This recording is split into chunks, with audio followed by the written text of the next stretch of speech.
تو ایک فیسلٹی تھی اللہ تعالیٰ نے دی. علمی پوائنٹ نمبر 3، اگر کوئی بندہ کتاب و سنت کے دلائل پہ بات نہ مان رہا ہو پھر اس کو کیا دینا چاہیے؟ پھکی. نہ میں وابی نہ میں بابی، میں ہوں مسلم علمی کتاب. پھکی سے مراد الزامی جواب، ہومیوپیتھک آنسر. ٹھیک ہے جی، یعنی اسی ہومیوپیتھک علاج یہی ہے نا کہ آپ نے اسی اصول اور مبادی کے اوپر علاج کرنا ہے. تو ہمارے ڈاکٹر عمر صاحب گلا کرتے ہیں آپ اس کو اینٹی وینم کے ساتھ ایک دفعہ ہومیوپیتھک بھی کہہ دیا کریں. تو ہومیوپیتھک ویسے یہ میٹھا نہیں ہوتا، آنسر ہوتا بڑا کڑوا ہے، تو میں نے اسے پنجابی میں رکھا ہوا ہے پھکی، اور سائنٹیفک لینگویج میں اینٹی وینم، یعنی کوبرا سانپ کے وینم کا علاج اسی کے زہر سے اینٹی وینم سے ہوتا ہے. الزامی جواب، فلسفیکل آنسر، کہ میرے بھائیوں آج سے 50-60 سال پہلے تک، آج کیا ہے 19 اگست 2018، آج سے 50-60 سال پہلے تک کیا ہمیں یہ بات معلوم ہوتی تھی کہ یوم عرفہ کس دن اور کس تاریخ کو آئے گا سعودیہ میں؟ کیونکہ نہ کیبل نیٹ ورک تھا، نہ سیٹلائٹ کوئی ذریعہ تھا، نہ کوئی انٹرنیٹ تھا. تو ان 60 سالوں سے پہلے جو 1300 سال تک مسلمان ہیں، 1350 سال، کیا وہ اس فضیلت سے پھر محروم رہے نا؟ اور یہ 50-60 سال کی نئی جنریشن، نئی پود، یہ اس کے لیے حدیث تھی. تو نبی صلی اللہ علیہ وآلہ وسلم ارشاد فرما کے جاتے کہ جو یوم عرفہ کی میں فضیلت بتا رہا ہوں نا، صرف یہ مکے کے لوگوں کے لیے ہے، یا پھر 1400 سال کے بعد جب سیٹلائٹ کا معاملہ ہوگا اس وقت جو مسلمان آئیں گے ان کے لیے، وچ 1400 سال سے جتنے مسلمان ہیں انہوں نے روزہ رکھنے کی ضرورت ہی کوئی نہیں. پکے کوئی پتہ نہیں تھا. آج یہ جو بیٹھ کے کہہ رہے ہیں وہ تو سعودیہ کی تنخواہیں حلال کر رہے ہیں نا، چونکہ سعودیہ میں بیٹھے ہوئے اس لیے بات کر رہے ہیں. ان سے پوچھیں کہ آپ 50 سال پہلے سعودیہ میں بیٹھے ہوتے، یہاں تو ہمیں پتہ ہی نہیں چلتا. ایون سعودیہ کے پورے سعودیہ کے اندر نہ پتہ چلتا کہ جی مکے مدینے میں کس وقت چاند نظر آ رہا ہے. تو ہر لوگ اپنی رویت کو دیکھتے ہیں نا. تو یہ رویت ہلال کا جو مسئلہ ہے، مون سائٹنگ کا، یہ الگ سے میں نے ایڈریس کیا ہوا ہے. آپ یوٹیوب پہ جا کے لکھیں، وہاں پہ میں نے اس کے دلائل بھی دیے ہیں. میں آج اس ڈیٹیل میں نہیں جا رہا. تو 1400 سال سے امت محروم نہیں ہے، اصل میں آپ عقل سے محروم ہیں، کامن سینس سے محروم ہے. Common sense is not so common. Common sense اس کا نام ہے لیکن یہ اتنی کامن نہیں ہوتی، ہر بندے میں نہیں ہوتی. تو یہ چیز سوچیں کہ آپ امت کو محروم نہ کریں.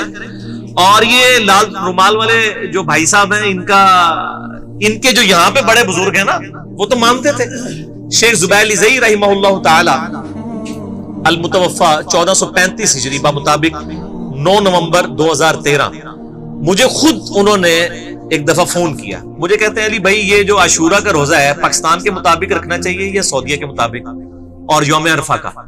تو میں نے کہا شیخ صاحب یہ تو مطلب جینون بات ہے. یہ میں نے دلائل ان کے سامنے رکھے کہ یہ ان کے تحت تو مطلب پاکستان کے مطابق ہی رکھنا چاہیے. تو مجھے کہنے لگے یار یہ اہل حدیث بیوقوف ہیں، پتہ نہیں یہ کیوں اس طرح کی باتیں کرتے ہیں. پھر دیوبندی ان کو کہتے ہیں ان میں فقہ کی کمی ہے، تو واقعی صحیح کہتے ہیں، پھر ان کے اندر سمجھ بوجھ کی کمی ہے. اور میرا بھی خیال یہی ہے کہ پاکستان کے مطابق رکھنا چاہیے. اور یوم عرفہ پہ تو انہوں نے مقالات میں یا جو فتاوی علمی ہے اس کے اندر فتویٰ بھی لکھ دیا ہوا ہے کہ آپ پاکستان کے مطابق جو ہے وہ عاشورہ کا 10 محرم کا روزہ رکھیں گے. اور اس وقت جو بہت بڑے ایک عالم دین ہے عبدالستار حماد صاحب اہل حدیث کے، یعنی ٹاپ آف دا لسٹ، یعنی آپ سمجھے مفتیوں میں سے، انہوں نے بھی باقاعدہ فتویٰ یہ لکھا ہے کہ جو شخص جہاں پہ رہ رہا ہے اس کی چاند کی رویت کا اعتبار ہوگا. یعنی پاکستان والے پاکستان کے مطابق 9 ذوالحجہ کو روزہ رکھیں گے. آپ اس کا نام چاہے یوم عرفہ رکھ لیں، وہ نام سے کوئی فرق نہیں پڑتا کہ یوم عرفہ آ گیا تو آپ وہ عرفات کے مطابق ہوگا، وہ اصل میں 9 ذوالحجہ ہے. اور انڈیا والے انڈیا کے مطابق، یورپ والے اس کے مطابق. اب یورپ اور امریکہ میں رولا بن جاتا ہے چاند کا، وہاں پہ چاند چونکہ نظر نہیں آتا، پھر وہ اجتہاد کر لیں، جو ان کو قریب ترین علاقہ لگتا ہے وہ اس کو فالو کر لیں. ویسے عموماً یہ ہے کہ یورپ میں اور امریکہ میں جو پاکستانی ہے نا بریلوی، وہ پاکستان کو فالو کر رہے ہوتے ہیں، اور پاکستان کے دیوبندی اور اہل حدیث جو ہے سعودیہ کو فالو کر رہے ہوتے ہیں. اور دونوں بغیر دلیل کی کر رہے ہوتے ہیں، وہ ضد میں ہی کر رہے ہوتے ہیں. اور یہ یعنی ان کا کوئی اجتہاد اس طرح نہیں ہوتا کہ کوئی علمی ہوتا ہے، وہ انہوں نے ایک ضد بنائی ہوئی ہے اپنی ایک تفریق کرنے کے لیے.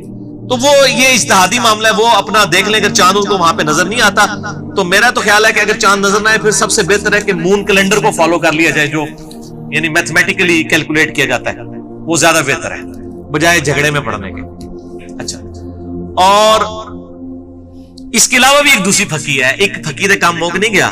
ایک تے پھکی سی نا کہ 40-50 سال پہلے تک تو لوگ بدل. ایک اور پھکی ہے کہ اس وقت بھی دنیا میں کئی ملک ایسے ہیں کہ جس وقت سعودیہ میں دن ہوتا ہے نا وہاں پہ رات ہوتی ہے. تو اتنے تک قیامت تک یوم عرفہ نہیں آنا. پھر ٹھیک ہو گیا. نہ میں وابی نہ میں بابی, میں ہوں مسلم علمی کتابی. اور علمی کتابی بات کا کوئی مقابلہ کر سکتا ہے؟ ایون امریکہ میں بھی, یعنی جب سعودیہ میں دن ہوتا ہے امریکہ میں رات ہوتی ہے. اور کس طرح کلو پکڑ کے یوم عرفہ پیچھے لے کے آؤ گے؟ یہ تو ہو ہی نہیں سکتا. امریکہ میں بھی آپ دیکھ لیں کہ ملینز آف مسلمز موجود ہیں, آپ ان کو محروم کریں گے؟